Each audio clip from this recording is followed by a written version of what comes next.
Y'all know what's going on. It's time for another episode of Doing Time with Joe. I'm your host, Joe Baker.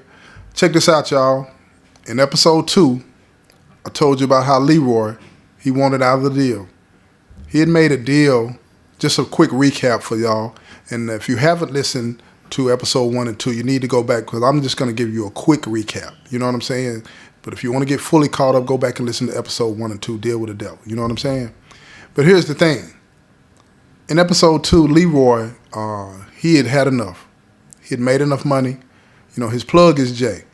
And to get that plug, he had to agree. Well, he didn't have to. He chose to agree to allow Jay to have sex with his girlfriend, Rose. Now, the thing about this, Rose has no idea that this is going on because every time that this takes place, they drug her. And Jay ends up in the bed with her doing what he does. You know what I'm saying? It's all about control and manipulation with him. He's controlling and manipulating Leroy, and he's controlling and manipulating Rose without her consent. You know what I'm saying? She's not aware of anything that's going on. It's a dirty game, y'all.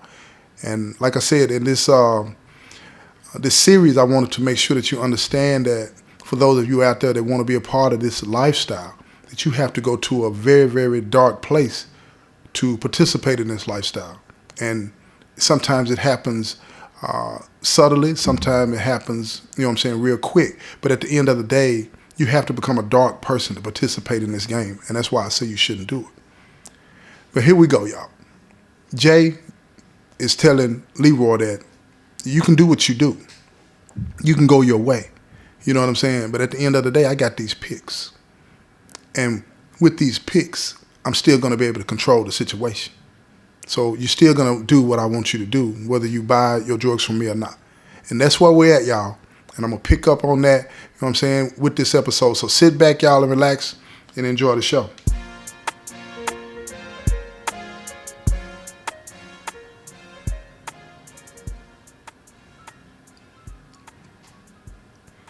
Leroy is pissed, y'all.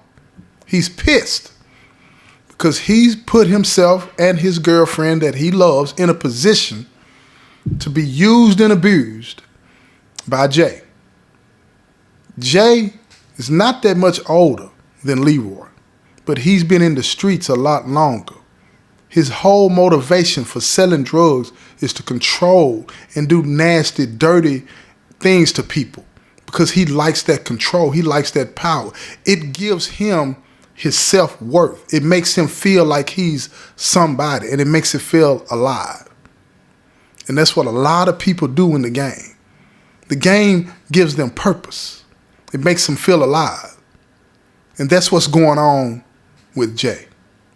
So here he is, right? Now you keep in mind, this is back in the day. You know, I know everybody got these smartphones now and all this old kind of stuff with the cameras on it. You can shoot movies on these things now, but this is back in the day. Jay has a stack of Polaroids. Now, don't get it twisted, y'all. Don't get it twisted. He has no problem showing these pictures to Rose because that takes his control to another level. He's intrigued by the idea, just the thought of showing her these pictures because he wants to see what her reaction would be to it and what he could do about it. He wants to see if he can put her in that head, in that vice, and twist her around and make her understand you're going to do what I want you to do regardless. But see, most narcissists, and that's what Jay is, they don't calculate all the downside to things. They don't do that. It's always they calculate to what can benefit them and how they can maneuver within that space. So when he tells Leroy, you go your way, I'm going to still do what I want to do, he's forcing the situation. But Leroy, he gets slick. He starts to think. His conscience has been on him from the beginning. Don't get it twisted, y'all. Don't get it twisted. Leroy's not a good dude. He's not a good dude. But he made some decisions based on his selfishness. And he put somebody else in the business, you know what I'm saying, of being used and abused. He says he loves her, but love is an action word, y'all. You got to show it. It's not what you say, it's what you do. But he put her in a position where she's being used. She don't even know it. But see, he has to figure out what to do. So this is what Leroy comes up with. He's thinking, I'm going to go tell Rose what's going on. Now keep in mind, she does not know that she's been having sex when she's semi-unconscious and unconscious with Jay. She doesn't know that. And now he's going to go to her. He thinks that he can go to her, tell her the truth, and everything's going to be okay. How crazy is that? Would you be okay with that? I don't think so. I don't think anybody will be okay with that. I don't think anybody will be okay with that. But this is what he does. He decides to do that. So on his way over there, he comes up with, what he's going to say. He's going to try to explain to her, how he thought this was the best outcome, and he made sure that she was safe, except for the few times he left the room. He couldn't take it. But he thinks that this is going to work. How naive is he? So when he pulls up, he goes into the house, and he's talking to her. He tells her he needs to talk to her. But what he didn't expect was that she says to him that she needs to talk to him. She has some news that she needs to share with him, and she's crying, upset, and he can't really understand what's going on. He doesn't know if Jay has already called over and told her what's going on. He's sitting there like a deer in the headlights. He doesn't know what's going on. Why is she crying? And he tries to console her, and she pushes him away. And she said, "You did this to me." So now in his mind, he's thinking, Jay's called and told. He's told. But he still plays the role. He says, "What are you talking about? What did I do to you? Why are you crying?" So she hands him this piece of paper. And that piece of paper, at the top of it, it says City Health Department, right?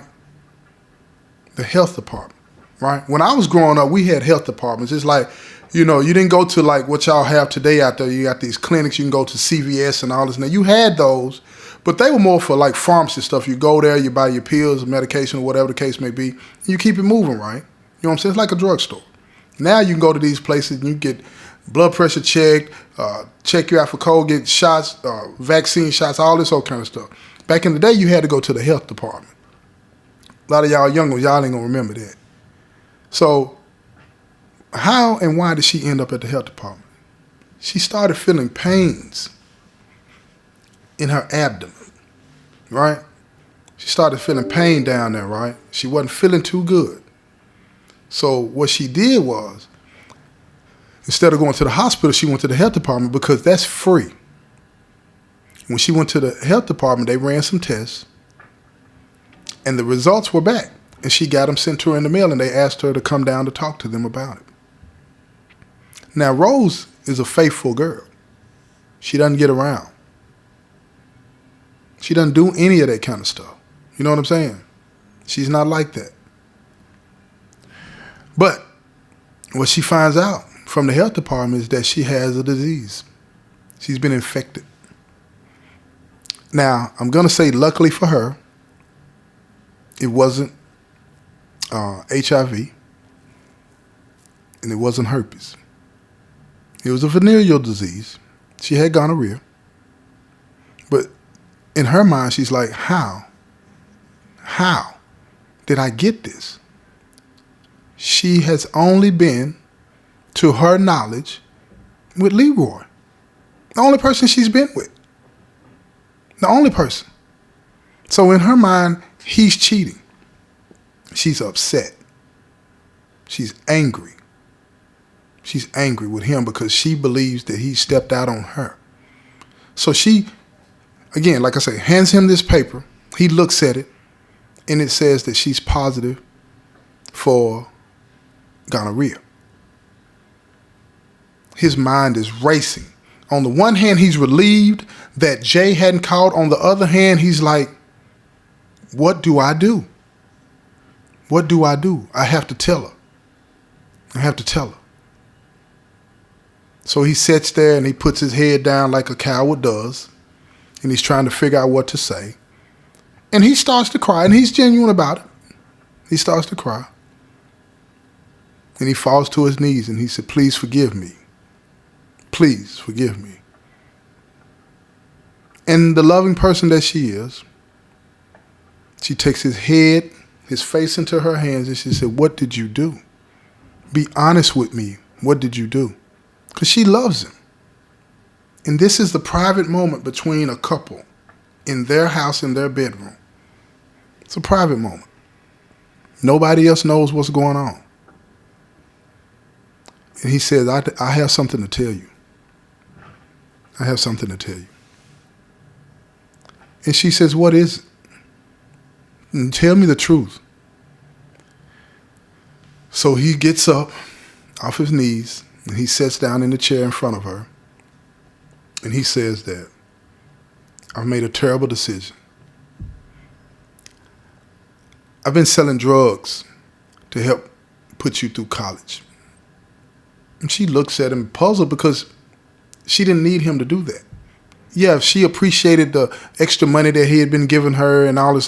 But what did that have to do with her having a venereal disease? What do you selling drugs have to do with me being infected? That's what she says to him. And he looks at her. And you know how people get when it's something bad they want to say and they don't know how to say it. He just got this blank stare. He's looking at her. She's looking at him. And it's like, say it. What is it?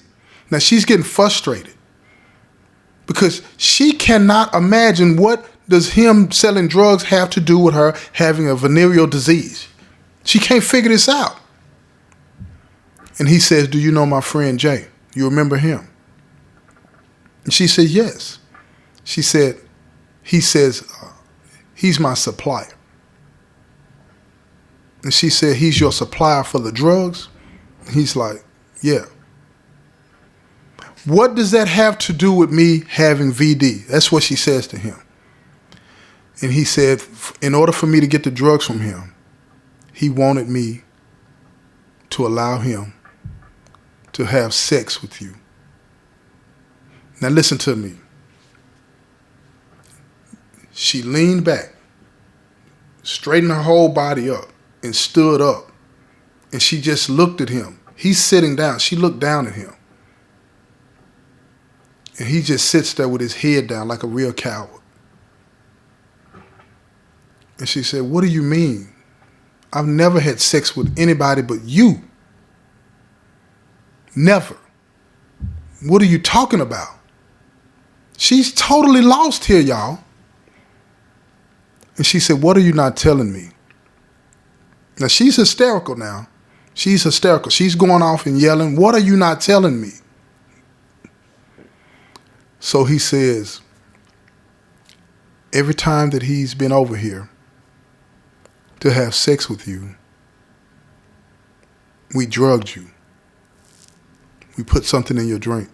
And he starts to recount. You remember we went out to do this, and you remember when he was over here and we were doing that, and we were all having fun, drinking and having a good time and playing music and dancing and all. She remembered all of these different events, but when she started to think about them, she also started to remember that the next morning was kind of fuzzy to her every single time.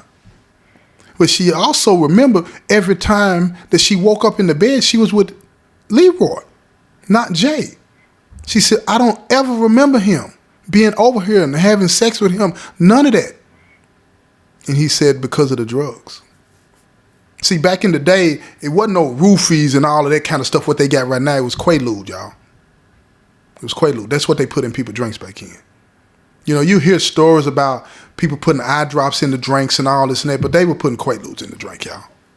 You know what I'm saying? Knocking them out. That's what they were doing to these women. That's how they were getting them. So they were putting Quaaludes in her drink, knocking her out. She would be semi-conscious, rather. You know what I'm saying? It's like not really aware of what's going on, but still there. You feel what I'm saying? Still there. Real hazy and fuzzy. So he started to give her the details of how he helped this man have sex with his girl. And he would tell her he would be in the bed with her first, kissing her and hugging her and doing all of this and that. You know what I'm saying? Foreplay. And then when she started to get really, really drowsy and almost out of it, when she really wasn't aware of what was going on, he would get out of the bed and Jay would come into the bed. And that's when she went off. She started hitting him and smacking him and kicking him and everything, yelling at him and telling him, "You helped him rape me." And he's like, no, it wasn't that. Yes, it was. Yes, it was. And she told him, "Get out. Get out. I'm going to the police." And that scared him to death. And he stopped at the door and he turned around. He said, "You can't do that." She said, "I'm doing that." And she told him to get out. And she was going to call the police right now if he didn't leave. So he left. He's panicking, shaking. While he's standing on the other side of the door, she's leaning on the door on the inside. And she just slides down the door and she's crying. Because now she's starting to remember those next mornings when she would wake up and she'd be in the bed with Leroy. She's remembering what was really going on. She's remembering that she thought that Leroy was making love to her. She remembers saying to him, "Something's different about you. Why were you so aggressive?" She remembers all of those comments that she made to him and how he got upset. And then it started to make sense. Another man had been with her. And it made her sick to her stomach. So she ran to the shower. And she just got in the shower and ran the water over the top. And she felt dirty. But she didn't have time to cry. She was angry. She wanted her lick back. She was not going to accept this from Leroy or Jay. She was not going to accept this. They had taken advantage of her, and she wanted justice. She wanted her lick back. But she knew in order to get her lick back that she was going to have to put Leroy in jeopardy of going to jail. And even though she loved him, in that moment, she didn't care if he went to jail because he didn't care that another man was sleeping with her. So she sat down and she started to plot what to do. And she tried to figure out how to do it, the best way to do it, because she had no proof that this happened other than Leroy's words. So she had to get Leroy to go along with this. So she decided that she would call him and tell him to come back to the house. But she couldn't reach him. She couldn't get him. So she knew he would come back. And so she just waited. She waited. And it took a couple of days. But he finally came back. And he looked like a defeated man. All meek and sad looking, like he was the victim. By now she had gotten her bearings. And I'm going to tell you something. Ain't nothing like a woman that's pissed off. Ain't nothing like it. Because she was a boss in that day. She told him, "This is how it's going to go. And if you don't do it, I'm going to go to the police with or without you.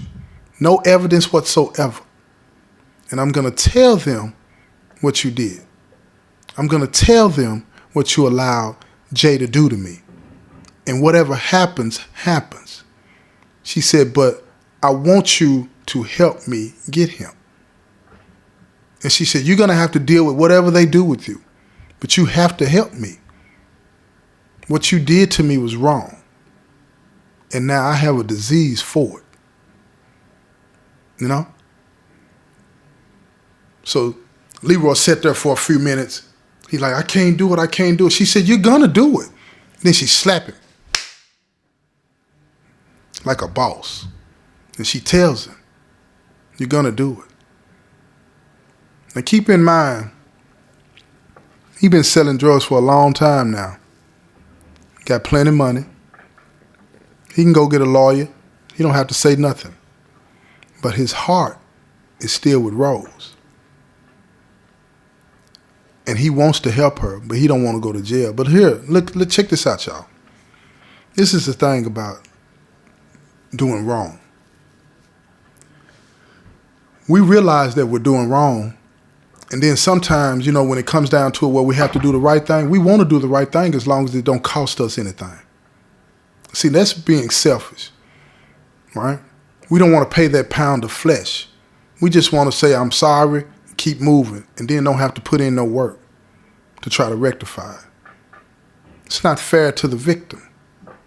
It's not fair to Rose.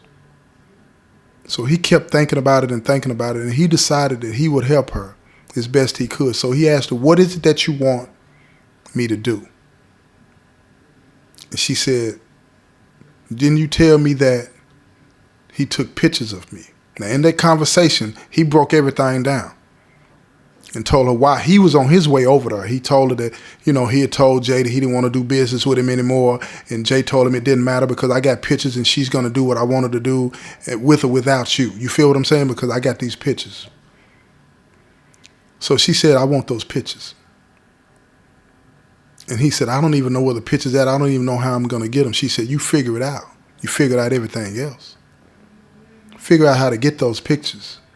Because without those pictures, it's going to be hard. But she said, I'll tell everybody in the town what you did to me, what Jay did to me. So whether you go to the penitentiary or not, they'll know that you're a piece of crap. So he said, I'm going to figure out a way to get those pictures. So he sets out on a mission. He's got to get those pictures, y'all. Now, I'm going to tell you how he got those pictures in the next episode. So y'all going to have to come back. I know. Why am I doing this? If I tell you all of this, it's going to be an hour and a half thing, y'all. You feel me? I know y'all working. Some of y'all working. You know what I'm saying? Doing what you need to do. I don't want the boss man or the boss lady to jump down on you and get on you. So come on back tomorrow. Check out the next episode. You know what I'm saying? And I'm going to let you know how Leroy ends up getting these pictures. You feel what I'm saying? I'm going to let you know how it went down. Everything is going to be straight. Just come back tomorrow. But before I go, I want to say another thing. Again, I really appreciate all of y'all. I want you to share these episodes on your social media. Help me get my numbers up, y'all. We're pushing. We're making a strong push. And this is my birthday month too, y'all. So some of y'all out there, I remember last year you sent me money, this. I appreciated everything. You know what I'm saying? Everybody did for me, right? And all the well wishes in the comment sections on YouTube. I really appreciated it. But my birthday is coming up on the 14th of September. But I got a new book coming out. It's done, right? So you're going to be able to buy it. I'll let you know where you can buy it. Or you'll end up seeing it in the either on my son's page or on my page coming soon. The book is already done, okay? But I don't want to tell you right now how they're going to do it because I don't know myself. Before it was going to be on my son's site. Now I think it's going to be on my son's site and somewhere else. So I'm going to let you know where you're going to be able to go get my book, Rivals. You know what I'm saying? And me and my son, we did together. And if you want to send me something, you can send me something or buy the book. Buy the book, y'all. I really appreciate all of y'all. This has been another episode of Doing Time with Joe. I'm your host, Joe Baker, and I say peace, y'all.